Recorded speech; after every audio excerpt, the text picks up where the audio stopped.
Nama saya Tracy Trinita, mungkin berapa yang belum kenal. Saya bekerja tadinya di gereja cabangnya GSJ Batu Tulis, gereja berbahasa Inggris bernama IES, International English Service. Tahun 2009 saya lulus kuliah teologi selama 3 tahun di Inggris dan menjadi pendeta di sana selama 4 tahun. 3 tahun terakhir ini saya bekerja di pusat penginjilan dunia bernama Ravi Zacharias International Ministries. Dan saya menjadi penginjil keliling, suatu pekerjaan sangat menyenangkan. Berapa waktu yang lalu ada sebuah cerita yang mungkin berhubungan dengan gereja ini, sangat berhubungan dengan gereja ini. Saya lagi pelayanan di Australia dan teman saya bilang saya harus pulang ke Indonesia segera, ada urusan penting. Saya pikir sebenarnya urusan ini bisa menunggu. Jadi di antara pelayanan, jadi 10 hari lamanya saya harus kembali ke Indonesia di pertengahan minggu tersebut. Dan saya bilang, boleh nggak nunggu nanti aja kalau sudah pulang? Nggak bisa, harus sekarang, kamu harus selesaikan masalah ini.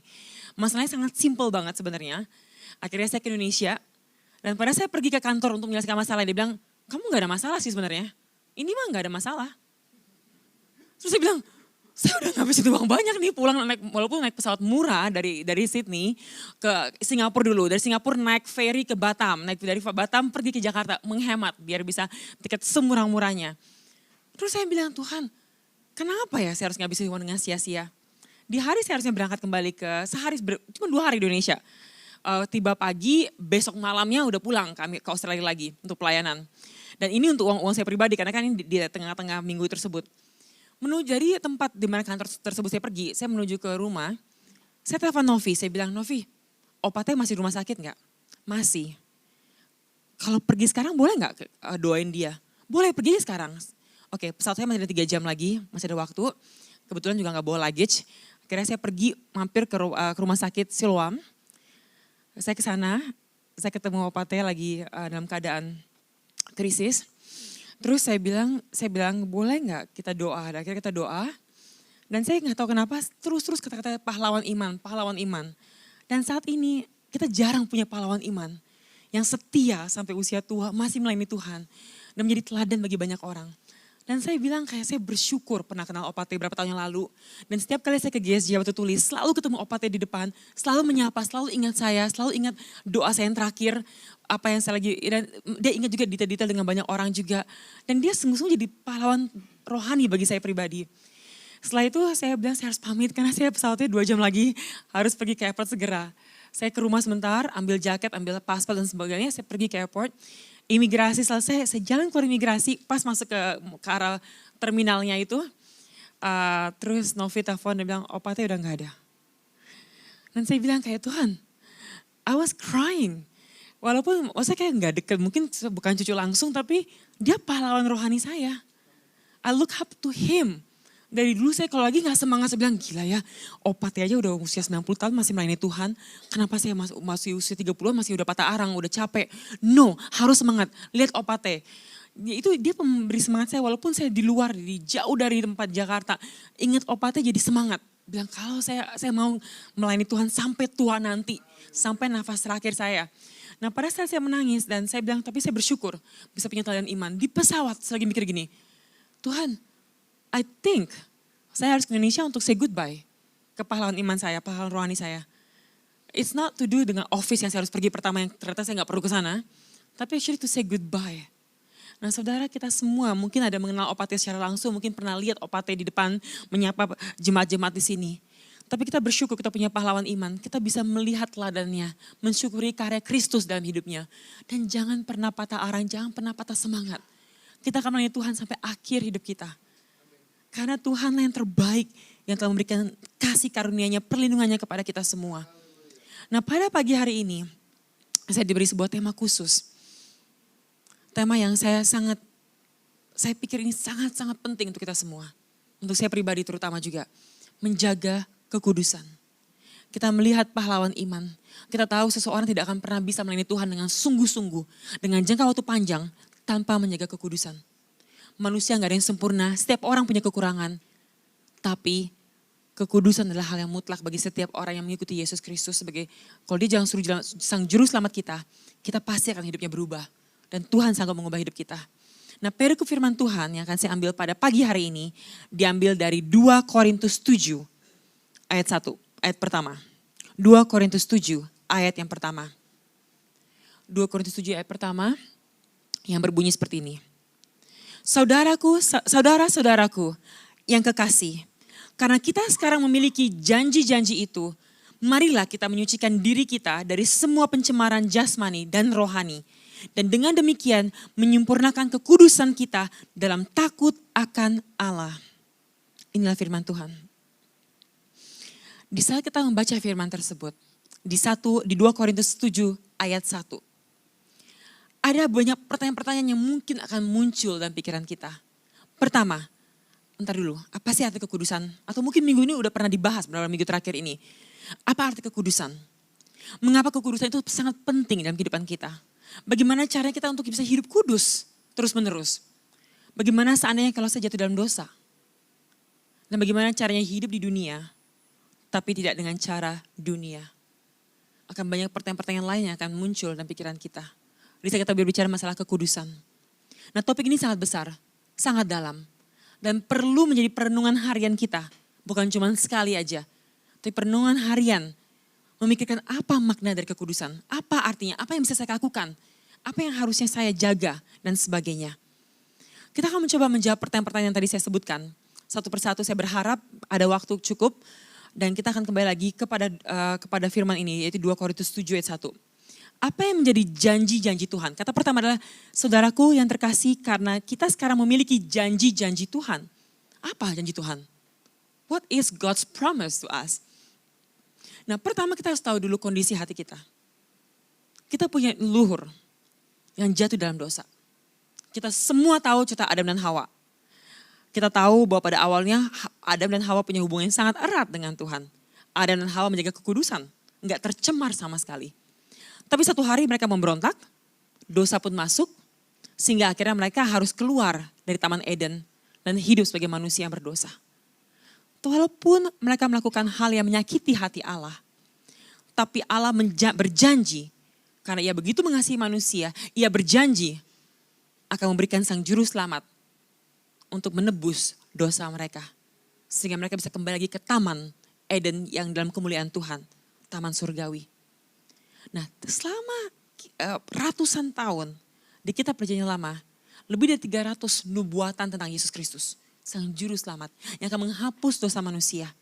Begitu banyak nabi-nabi memberitakan karya keselamatan yang hanya melalui sang juru selamat.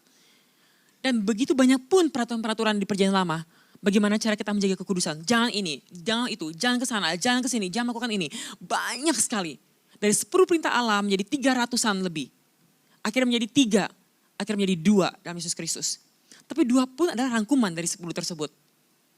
Pertama, kasih Tuhan segenap Allah, kasihlah Tuhan dengan segenap budimu, pikiranmu, kekuatanmu, dengan keseluruhan hidupmu. Dan yang kedua, kasihlah sesamamu seperti engkau mengasihi dirimu sendiri.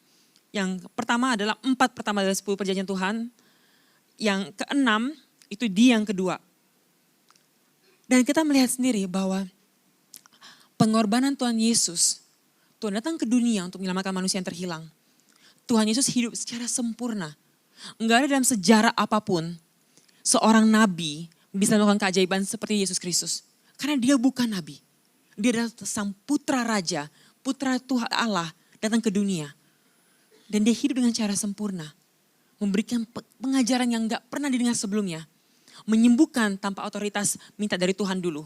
Musa harus minta pada Tuhan, Tuhan boleh gak ngasih tanda? Tuhan bilang ada tongkat, lepas jadi ular, pegang ujungnya jadi tongkat lagi. Semua nabi-nabi minta tanda kepada Tuhan, minta izin Tuhan boleh gak melakukan keajaiban ini. Tapi hanya Yesus yang punya otoritas, karena dialah putra Allah. Selama hidup yang sempurnanya, kita melihat Yesus Kristus mengajarkan, menyembuhkan, mengusir setan. Tuhan pun berjanji akan memberikan tempat bagi setiap orang yang percaya. Dan tidak akan pernah hidup kita sia-sia dalam Kristus.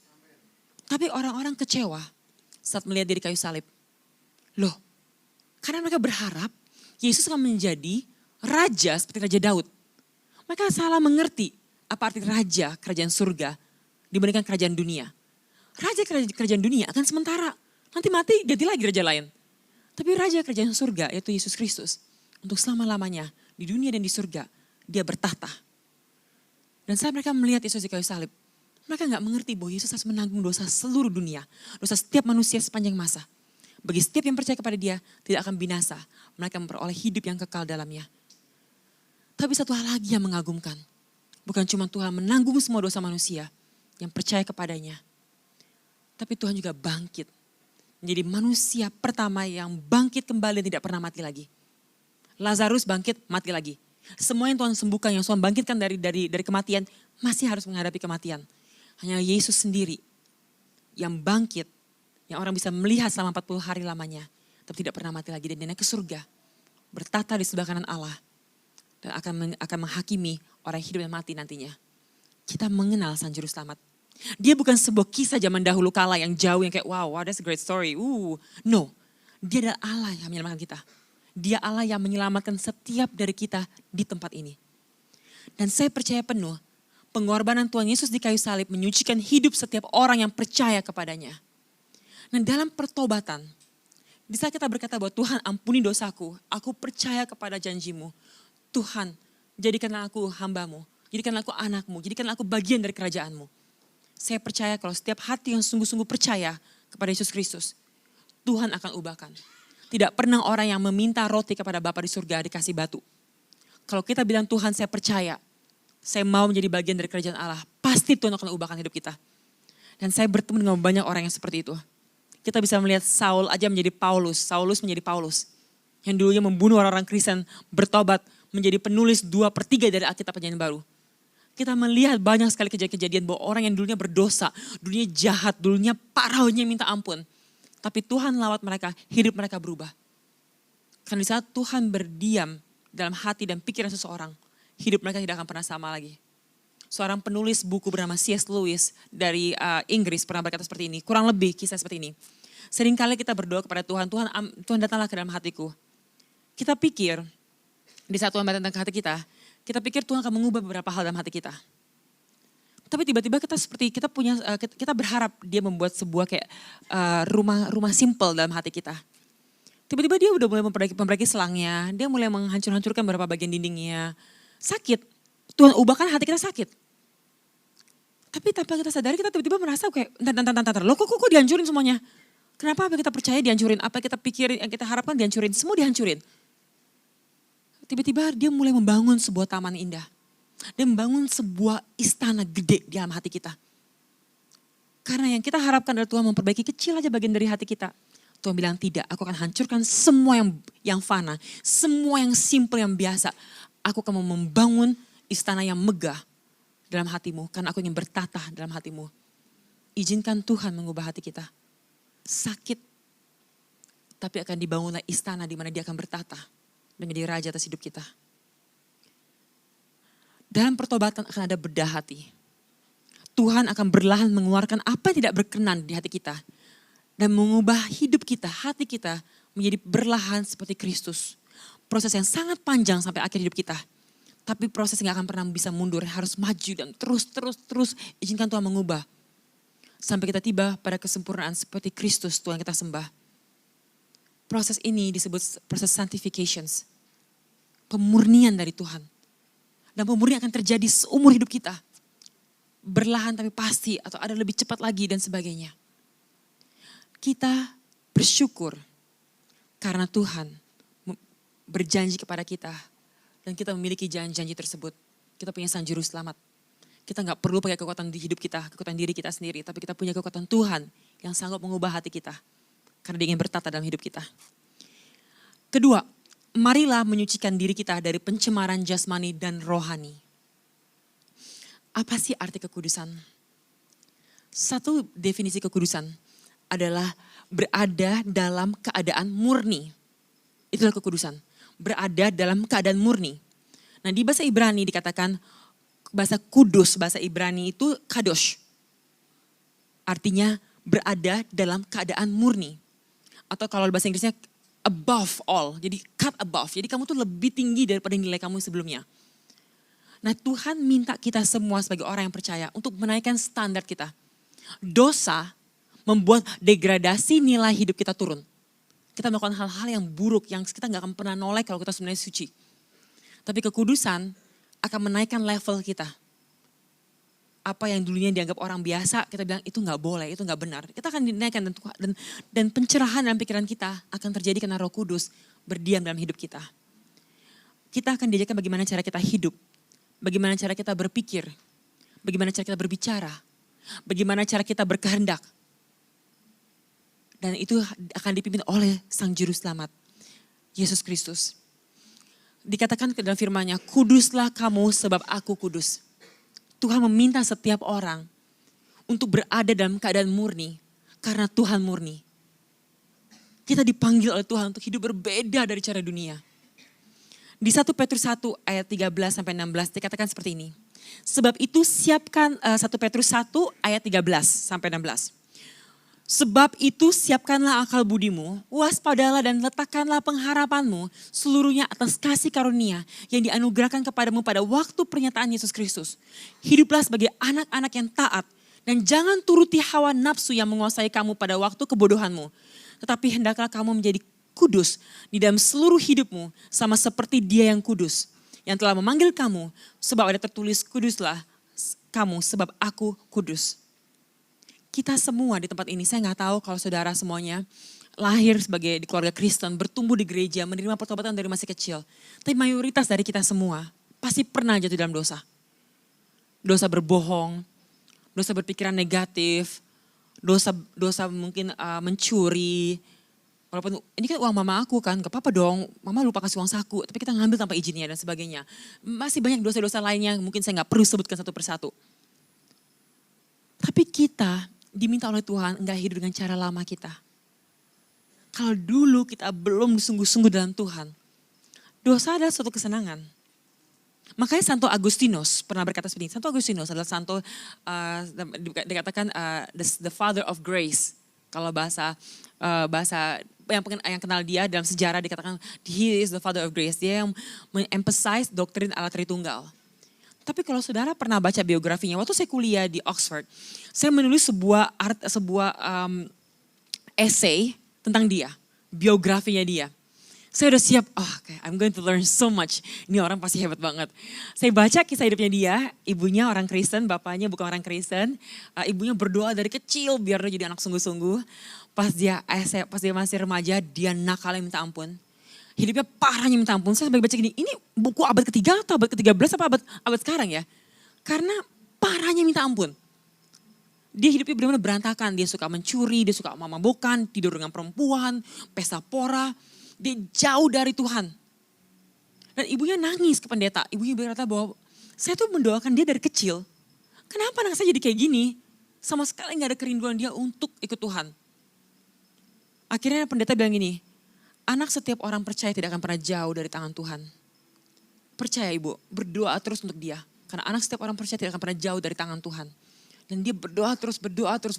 Sampai satu hari, Agustinus mulai sadar bahwa dia mulai hidup dengan sia-sia, menuju kehancuran. Dan satu hari dia berdoa kepada Tuhan, dia bilang, aku minta pengampunan Tuhan. Dan dia hidupnya diubahkan oleh Tuhan. Tuhan pakai dia. Tuhan sanggup memberikan restorasi bagi seorang yang udah rusak. Tapi dia berkata bahwa trauma itu tetap ada dalam pikiran dia. Kekudusan itu sangat penting. Kalau kita diberi kesempatan oleh Tuhan tidak pernah jatuh dalam dosa yang sia-sia, jaga. Karena lebih baik kita bertobat dengan dosa-dosa yang tidak akan membawa trauma besar daripada dosa-dosa yang membawa trauma besar. Karena Tuhan mengampuni, tapi trauma tersebut akan menghantui. Tuhan bisa memulihkan, tapi iblis seringkali menggunakan masa lalu kita yang kelam untuk berkata kayak Allah, lu kan juga pendosa dulunya. Tapi Tuhan bilang kalau kamu udah diampuni oleh Tuhan, yang lama telah berlalu, yang baru telah datang. Sehingga kita jangan pernah percaya kata iblis. Tapi jangan juga kita mencobai Tuhan, bilang enggak apa-apa, Tuhan juga nyelamatin saya. Berdosa enggak apa-apa, itu juga diselamatin kok. Dan itu namanya kita tidak menghargai karya keselamatan yang Tuhan telah berikan bagi kita semua.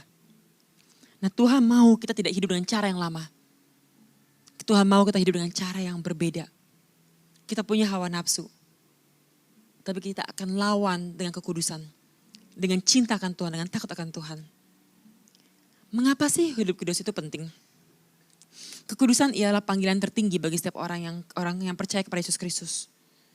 Dan itu tujuan bagi kita semua. Tujuan kita bukan menjadi penyanyi gereja yang hebat. Bukan menjadi pembaca Alkitab yang hebat. Tujuan hidup kita adalah untuk hidup seperti Kristus. Dan Tuhan yang kita sembah adalah Tuhan yang kudus. Kita dipanggil untuk hidup kudus. Tapi kesannya kayak wow, it's so heavy. Kenapa kita harus dibebani dengan hal yang seperti yang mustahil? Kalau ini mustahil, Tuhan gak akan pernah suruh kita. Tuhan minta kita hidup kudus. Karena kalau kita gak hidup kudus, kita akan menyanyiakan hidup kita. Mari kita baca di Galatia 5. Nah Galatia 5 ada 2 kontras. Hidup dengan cara dunia akan ada ciri-ciri seperti ini. Tapi hidup kudus dalam Tuhan akan ada pertumbuhan rohani yang menjadi buah-buah roh. Nah kita lihat ya, cara kalau kita gak mau hidup kudus, kebanyakan Tuhan capek gak mau hidup kudus. Ini yang akan kita lakukan atau kita masih mau hidup dengan cara lama kita. Salah satu dari hal ini akan menjadi kelakuan kita. Dikatakan gini, perbuatan daging ayat 5, Galatia 5 ayat 19. Perbuatan daging telah nyata yaitu percabulan, kecemaran, hawa nafsu, penyembahan berhala, sihir, perseteruan, perselisihan, iri hati, amarah, kepentingan diri sendiri, percideraan, roh pemecah, kedengkian, kemabukan, pesta pora, dan sebagainya. Nah ini cara-cara dunia, cara hidup dunia. Mungkin dibungkus dengan paket yang manis, tapi itu cara hidup dunia. Yang banyak orang seperti ini sekitar kita. Dan iblis mau kita lakukan hal tersebut. Iblis tidak suka dengan karya keselamatan Yesus Kristus. Karena iblis tahu masa depannya adalah di neraka. Tapi masa depan setiap orang yang percaya adalah bersama dengan Tuhan di kemuliaannya di surga nanti. Sehingga iblis akan lakukan apapun caranya, dengan paket yang manis sekalipun, untuk membuat kita melakukan hal-hal tersebut. Karena itu adalah menurunkan standar hidup kita yang tidak disukai oleh Tuhan. Tapi Tuhan berkata bahwa hey, itu dulunya kamu. Lepaskan hal tersebut. Saat engkau percaya kepada aku bahwa juru selamat engkau, kita akan diberi kekuatan oleh Tuhan untuk berkata tidak pada dosa. Sehingga ada buah roh yang akan keluar dari hidup kita sebagai orang-orang yang percaya. Akan ada kasih, sukacita, damai sejahtera, kesabaran, kemurahan, kebaikan, kesetiaan, kelemah lembutan, penguasaan diri. Kita tidak diselamatkan oleh buah roh. Tapi kita yang selamat akan memiliki buah roh. Jadi kita nggak diselamatkan karena perbuatan baik kita. Kita sungguh-sungguh diselamatkan karena kasih Kristus, pengorbanan Tuhan di kayu salib. Tapi apa buktinya kalau kita sudah diselamatkan? Yang pasti hidup setiap orang yang sungguh-sungguh menerima keselamatan dari Tuhan Yesus adalah hidupnya pasti berubah. Dan berlahan, tapi pasti akan ada buah roh keluar dari hatinya, terpancar dalam kehidupannya. Sehingga saya sering kali berkata, kamu gak diselamatkan karena buah roh. Bukan karena kamu baik, bukan karena kamu lemah lembut, bukan karena kamu penguasaan diri kamu hebat, bukan karena kamu sabar, bukan karena kamu suka damai, kamu harus diselamatkan. Enggak, itu bukti kalau kamu diselamatkan, akan terlihat dalam kehidupanmu. Dan kita diselamatkan karena kasih karunia Tuhan. Ia akan menyempurnakan kita. Kita diminta untuk kudus. Karena ada tempat untuk kita di surga nanti. Tempat hanya boleh untuk orang-orang yang kudus. Kita bersyukur bahwa Tuhan memampukan kita. Memberi kekuatan. Menuntun kita ke jalan yang benar. Dan tidak boleh kembali lagi ke masa lalu kita. Seringkali kalau ada temptation atau godaan untuk iblis mencobai saya pribadi. Seringkali Roh Kudus berkata seperti ini kepada saya. Jangan kembali ke Mesirmu. Jangan kembali ke Mesirmu. Saudara masih ingat gak kisah di mana bangsa Israel dikeluarkan oleh Musa untuk pergi dari tanah perbudakan ke tanah perjanjian. Tanah berkat. Tanah yang penuh dengan susu dan madunya. Yang penuh dengan berkat-berkat Tuhan. Tapi kebebalan mereka adalah di sana mereka lagi berjalan. Melalui proses pemurnian hati, fokus, diajari kekudusan, ajari hidup yang benar. Mereka masih komplain. Bilang kayak, enakan dulu di Mesir. Siapa bilang enak? Mereka hidup jadi budak. Makan dibatasi, kerja paksa setiap harinya. Disiksa, dipukuli, hidup dengan terbatas. Mereka masih bisa bilang bahwa itu enak. Padahal apa yang Tuhan akan sediakan di depan mereka, itu jauh lebih indah. Mereka bebas. Mereka jadi bangsa yang dikasih Tuhan. Mereka punya semuanya. Tapi mereka masih mengingat masa lalu mereka. Tuhan mau kita jangan pernah mengingat masa lalu kita yang salah, yang dosa. Setiap kali iblis mencobai saya. Dengan berkata dulu waktu jadi artis lebih enak. Waktu jadi international model lebih enak. Dan tiba-tiba suara Tuhan berkata jangan pernah kembali ke masa Mesirmu. Jangan pernah kembali ke masa lalumu. Kita akan selalu digoda oleh iblis. Tapi Tuhan akan beri kita kekuatan. Kita bisa hidup kudus bukan karena kekuatan hidup kita, bukan karena hebatnya kita, tapi karena Tuhan Yesus yang memampukan kita. Dikatakan yang ayat ketiga, menyempurnakan kekudusan dengan takut akan Allah. Bagaimana cara kita untuk hidup kudus? Nah, orang sombong akan berkata, saya akan mencapai kekudusan dengan mentaati peraturan Tuhan, dengan ya menjadi ikutin semua deh peraturan dari perjanjian lama ke perjanjian baru. Pokoknya semua saya akan taati. Saya pasti bisa hidup kudus. Dan mereka akan kecewa. Karena gak akan pernah ada orang bisa hidup kudus dengan mentaati peraturan. Gak pernah akan bisa. Kita tidak akan bisa mencapainya. Kita hidup kudus dengan bergantung pada anugerah Allah. Dengan bergantung pada tuntunan Roh Kudus. Dengan melihat karya Kristus, menghargai karya Kristus. Kita hanya bisa hidup dengan berpegang pada Tuhan. Hidup kudus akan sulit kalau kita pakai kekuatan hidup kita. Tapi bisa kalau kita berpegang teguh pada Tuhan. Pada Allah Bapa, Allah Putra dan Allah Roh Kudus. Karena kekudusan adalah pekerjaan anugerah Allah. Bukan hasil kekuatan daging.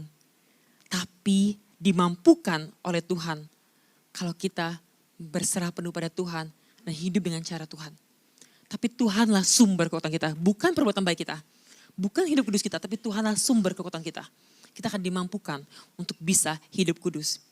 Dosa akan terus mengintai manusia. Tapi Tuhan memberi kekuatan yang hebat, yang besar.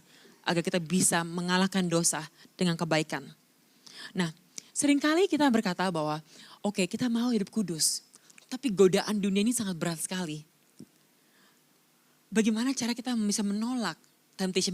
Bagaimana kita bisa tahu apa perbedaan dari hal-hal yang baik yang kita boleh lakukan sama hal-hal yang akan merusak kita kalau kita lakukan. Seringkali iblis kalau berbohong itu gak pernah jauh dari kebenaran. Kebenaran dibengkokkan oleh dia. Contohnya, Adam dan Hawa. Sudah tahu Tuhan Yesus berkata, Allah Bapa berkata kepada Adam dan Hawa, kamu boleh makan seluruh isi taman ini. Buah-buahan, sayur-sayuran, semua kamu boleh makan. Kecuali yang ini. Kecuali cuma satu. Kecuali kalau kamu hanya boleh makan ini, yang lain gak boleh. Itu kan, aduh, masa boleh makan cuma satu tapi ada ratusan ribu di sekitar saya gak boleh makan. Ini kebalikannya, cuma satu gak boleh. Nah, iblis berkata, masa sih gak boleh? Boleh. Karena kalau kamu makan, kamu jadi tahu kebenaran. Antara kebenaran dan kejahatan. Tuhan bilang gak boleh. Tapi dipelintir oleh iblis. Sehingga menjadi seperti kebenaran. Itulah kejahatannya iblis. Kita harus tahu tipu muslihat iblis. Nah, kita harus membedakan yang mana kebenaran sejati. Dengan mengetahuinya melalui firman Tuhan. Kebenaran sejati tidak pernah bertentangan dengan firman Tuhan. Ravi Zacharias, seorang penginjil terkenal di dunia, kebetulan bos saya. Dia berkata begini, ada 3 prinsip cara kita bisa, 3 prinsip untuk bisa mengetes kebahagiaan yang sejati. Atau kesenangan yang sejati. Pertama, dia bilang, 3 prinsip ini adalah cara kita bisa menikmati kesenangan yang sejati. Pertama, dia bilang ini, apapun yang menyegarkan Anda, tanpa mengganggu Anda atau mengurangi atau menghancurkan tujuan akhir Anda, adalah kesenangan yang syah. Sekali lagi ya.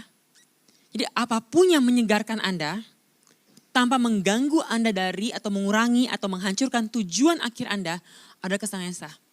Sekarang kita lihat dalam kehidupan kita. Apa yang menjadi kesenangan yang sah adalah sesuatu yang menyegarkan kita. Tapi gak akan pernah merusak perjalanan kita menuju pada akhir kehidupan kita di kemuliaan Tuhan. Itulah kesenangan yang sah yang boleh kita lakukan. Yang kedua, dikatakan setiap kesenangan yang membahayakan hak suci orang lain adalah kesenangan yang terlarang. Setiap kesenangan yang membahayakan hak suci orang lain adalah kesenangan terlarang. Saya punya seorang teman yang he sleep around. Dia Kristen. Dan saya bilang pada dia kayak, hey, what are you doing? Kamu gak berpikir ya, masa pertama kamu gak hidup kudus. Kedua, kamu menghancurin perempuan-perempuan yang harusnya dia memberikan apa yang dia jaga selama ini untuk kepada suaminya, bukan kepada kamu. Dia bilang siapa suruh mau? Bego aja perempuannya mau. Kan gue cuma flirting. Kalau dia mau ya dia bego, ya dia rugi. And I say this to him, what if someone did this to you sister? Kalau ini ada orang yang lakukan ini ke adik kamu marah gak? Dia bilang adik saya gak akan mungkin mau digoda dengan orang-orang kayak gitu.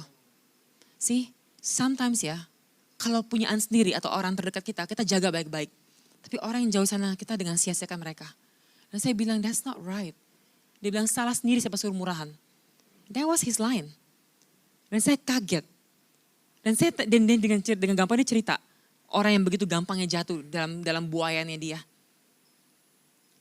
Mungkin orang tersebut juga berdosa. Karena mau hanyut dengan cuma gombalan sedikit. Tapi si pembuat pun juga berdosa. Karena dia membahayakan hak suci orang lain. Dan mendapatkan kesenangan yang terlarang. Bukan pada waktunya. Ada waktu Tuhan untuk itu.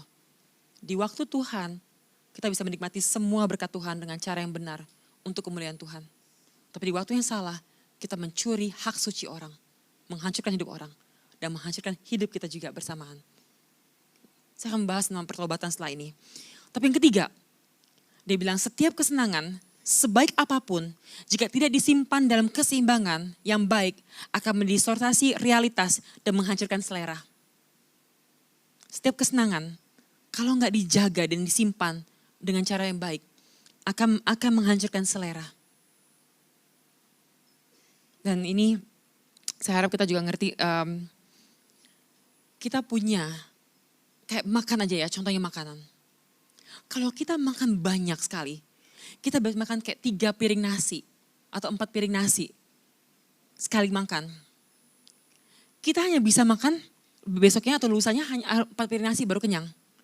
Tapi kalau kita kurangin nasi tersebut dengan 1 piring aja, kita akan lapar kalau 1 piring itu cukup. Dengan 1 piring itu cukup.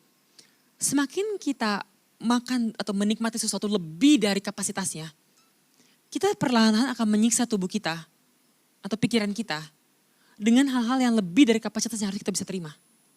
Sehingga efeknya akan terlihat dalam tubuh jasmani kita maupun tubuh rohani kita. Maka dari itu cukupkan dirimu dengan apa yang kau miliki. Doa Bapa kami selalu dikatakan bahwa berilah kami makanan yang secukupnya. Enggak ada kata berilah makanan yang berkelimpahan. Enggak ada kata berilah makanan yang panjang kayak buffet. Enggak ada. Berilah makanan yang secukupnya.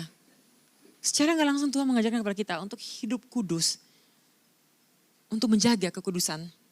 Tapi juga menjaga apa yang menjadi bait Allah yaitu tubuh kita. Dengan sebaik-baiknya.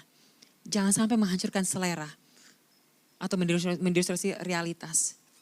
Nah bagaimana kalau seandainya saya jatuh dalam dosa? Bagaimana kalau dosa itu terus, saya bilang gini, saya katakan bahwa kalau jatuh dalam dosa setelah pertobatan, seringkali dosa-dosa tersebut, ada dosa-dosa yang kita masih dalam proses. Kalau contohnya dulunya orangnya kebiasaan cursing, atau berkata sumpah serapah. Tiba-tiba dia mulai kayak, sekali-sekali dia masih kebobolan karena dia udah nggak tahan emosi. Tapi dia pelan-pelan bertahan kayak, aduh ampun Tuhan aku akan belajar untuk nggak lagi. Tapi dia terus-menerus merem apa yang jadi tabiat buruknya dengan bantuan Roh Kudus pasti akan berubah. Tapi ada dosa-dosa tersendiri yang disengaja oleh orang. Kalau kita melihat jalan itu licin, kita nggak mungkin lari kan. Kita akan pelan-pelan agar jangan sampai jatuh dalam dosa. Jangan terpeleset jatuh dalam nilai licin. Dosa yang kita bikin seringkali bukan karena kita nggak tahu. Kita tahu, tapi kita menganggap itu hal yang biasa. Berduaan di kamar dengan seseorang yang berlawan jenis. Kita pikir innocent kok, cuma nonton film aja. Tapi kita bisa langsung jatuh dalam dosa. Karena iblis akan menggoda di tempat-tempat yang sangat sunyi. Apalagi hormon tubuh dan sebagainya. Kita harus belajar untuk membuat sebuah boundaries atau pagar-pagar yang gak boleh kita langgar. Seringkali kita berkata bahwa, hey, kenapa sih Tuhan harus membuat kita memagari hidup kita dengan kebenaran tersebut? Bukan karena Tuhan gak sayang sama kita. Karena Tuhan begitu sayang sama kita, Tuhan gak mau kita disakiti. Karena dosa akan menyakitkan, dosa akan menghancurkan. Sehingga pagar-pagar firman Tuhan yang dipagari untuk melindungi kita, bukan karena Tuhan jahat, tapi karena Tuhan begitu baik, mengasihi kita, melindungi kita. Sehingga kita harus melindungi mata kita, pikiran kita, hati kita, untuk kemuliaan Tuhan. Kalau kita tergoda, kita langsung lari kepada Tuhan dan berdoa kepada Tuhan. Bagaimana cara kita bisa hidup di dunia ini, tapi tidak hidup dengan cara dunia? Kita akan terus-menerus melawan arus pergaulan yang salah. Ikan mati akan ikut arus, tapi ikan yang hidup tidak akan pernah ikut arus. Dia akan melawan arus, karena dia hidup bukan dengan menuruti, tapi melawan arus. Itu adalah kehidupan. Nah, kita melihat bahwa di kehidupan dunia ini penuh dengan godaan, penuh dengan segala tantangan dunia. Tapi kita tahu karya keselamatan Tuhan. Kita tahu Tuhan menebus kita dengan harga yang termahal. Kita mensyukuri karya Tuhan. Kita bilang, Tuhan terima kasih. Saya mau hidup berbeda. Saya gak mau hidup dengan cara dunia ini. Dan kita bisa. Bukan dengan kekuatan kita sendiri, tapi dengan bantuan Tuhan, dengan tuntunan Roh Kudus. Ikan di laut. Oke. Siapa di sini pernah makan ikan fresh dari laut? Angkat tangan. Cuma dikit ya. Ikan di laut. Siapa pernah makan ikan fresh di laut? Dari laut langsung dimakan pernah nggak? Enggak, bukan. Maksudnya abis dari fresh langsung sebelum sejam langsung dipanggang atau pernah nyoba? Bukan dari pasar ya. Yang dari kapal langsung dipanggang pernah? Di laut itu airnya asin kan? Ya. Semua air laut tuh asin. Tiba-tiba kita makan ikan yang dari laut, kita bakar, kita bumbuin, manis gak rasanya? Kenapa ikan itu gak asin? Dunianya asin. Kenapa dia gak asin? Karena ikan mempunyai antibody untuk menolak asin dan remain sweet. Sehingga ikan yang segar gak pernah asin walaupun dia tinggal di dunia asin. Nah kita di dunia ini, kita dipanggil Tuhan untuk tidak sama seperti dunia. Tidak menjadi seperti orang dunia. Kita punya antibody juga, yaitu dalam Roh Kudus. Yang menahan kita, memagari kita untuk melindungi kita, dan memberi kekuatan untuk kita berjalan dalam kekudusan. Kita bisa remain sweet di dunia yang penuh dengan kepahitan. Kita bisa remain sweet di dunia yang menurunkan standar hidup mereka. Kita bisa remain sweet and holy di dunia yang menggampangkan dengan segala macam cara. Karena kita bukan warga dunia. Kita warga surgawi di dunia yang sementara ini. Kita dipanggil Tuhan untuk hidup berbeda. Tidak dengan cara dunia. Roma 12 ayat 1 Paulus mengatakan, karena itu saudara-saudara demi kemurahan Allah aku menasihatkan kamu supaya kamu mempersembahkan tubuhmu sebagai persembahan yang hidup, yang kudus dan yang berkenan kepada Allah. Itu adalah ibadahmu yang sejati. Janganlah kamu menjadi serupa dengan dunia ini, tapi berubahlah dengan pembaruan budimu sehingga kamu dapat membedakan manakah kehendak Allah, apa yang baik, apa yang berkenan kepada Allah dan yang sempurna. How can we do this? Di waktu 2 menit sisa. Pertama, cintai Tuhan dan takut akan Tuhan. Menghargai keselamatan Tuhan dan hidup kudus dalam Tuhan dengan kekuatan Tuhan. Pasti saudara bisa dimampukan karena Roh Kudus yang memimpin hidup saudara. Kedua, memuji Tuhan. Terus-teruskan penuhi hati pikiran Anda semua untuk memuji Tuhan. Di saat tergoda, kita nyanyikan puji-pujian, langsung pergi lari. Saya paling suka kisah sebuah, nanti saya akan ceritakan pada penutup ini, semoga ada waktu. Ketiga adalah fellowship. Karena kalau pergaulan yang buruk bisa merusak kebiasaan baik, pergaulan yang baik bisa merusak kebiasaan yang buruk. Kalau pertemanan kita yang lama membawa kita kepada dosa, ganti pertemanan kepada pertemanan yang akan membawa kita kepada kekudusan. Karena besi mengasah besi, pertemanan yang baik akan memampukan kita untuk hidup kudus dalam Tuhan. Kita akan disucikan oleh kasih karunia Tuhan melalui worship to Him, takut akan Tuhan dan pertemanan yang sehat. Tuhan mau membentengi hidup kita karena Tuhan sayang kepada kita. Kisah sebagai penutup. Pria idaman saya di Alkitab. Ada yang bisa tebak siapa namanya? Yes. Yusuf. Di saat Yusuf berkata, bukan Yusuf di tempat ini ya, Yusuf di Alkitab Perjanjian Lama, Kitab Kejadian. Kalau ada yang merasa jadi Yusuf, jangan GR dulu. Ya semoga hidupnya sama kayak Yusuf di Perjanjian Lama ya. Yusuf di Perjanjian Lama berkata seperti ini. Di saat tante Potifar menggodanya, dia jauh dari keluarganya. dia jadi budak. Mungkin dia kecewa, mungkin dia marah. Mungkin dia gak menyadari kenapa saya harus hidup kayak gini. Tapi walaupun keadaan yang terpuruk, dia masih tetap cinta Tuhan. Di saat Tante Potifar yang cantik jelita menggodanya, dia sekak dengan 3 kata. Please remember this line, Ini cara kalian untuk menyekak dosa mulai sekarang. Pertama, dia berkata, saya tidak bisa melakukan ini. Dia tahu siapa dia. Dia tahu nilai dia. Dia bukan lagi orang rendah, walaupun dia budak. Dia anak raja, anak Tuhan. Dia bilang, saya tidak bisa lakukan ini. Kedua, Tante Potifar goda, kan saya bos kamu. Saya kok yang minta, kamu harus mau. Dia bilang, kamu bukan milikku. He's a wife of somebody else. Walaupun dia sendiri mau. Dia berkata, kamu bukan milikku. Dan terakhir dia bilang, tapi kan saya bos kamu. Dan dia skak dengan kalimat yang ultimate adalah, karena ada Tuhan di surga. Because there is God, ada Tuhan. 3 skak. I cannot do this, you don't belong to me, and there is God. Kalau kita mau korupsi, saya gak bisa. Ini bukan uang saya, ada Tuhan di surga. Kalau mau tergoda dengan berzina, saya gak bisa. Karena kamu bukan milik saya, dan ada Bapa di surga. Kalau mau bergoda ngomongin orang, saya gak bisa. Karena bukan hak saya untuk ngomongin orang, karena Bapa saya di surga. Skak dengan kebenaran. Oke? Kita bisa hidup kudus karena Tuhan Yesus memampukan kita.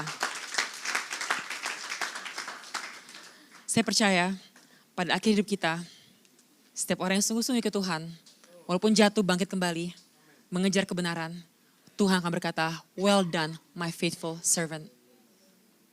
Di kemuliaan Tuhan, kita akan menikmati semua jerih payah kita di dunia ini. Apa yang kau tabur engkau akan tuai. Kalau engkau masih berdosa, bertobatlah. Kalau engkau udah dalam hidup dan benar, jangan sombong. Kejar terus kebenaran tersebut.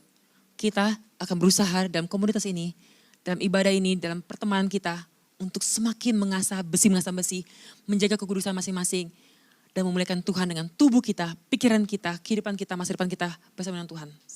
Setuju? Mari kita berdoa.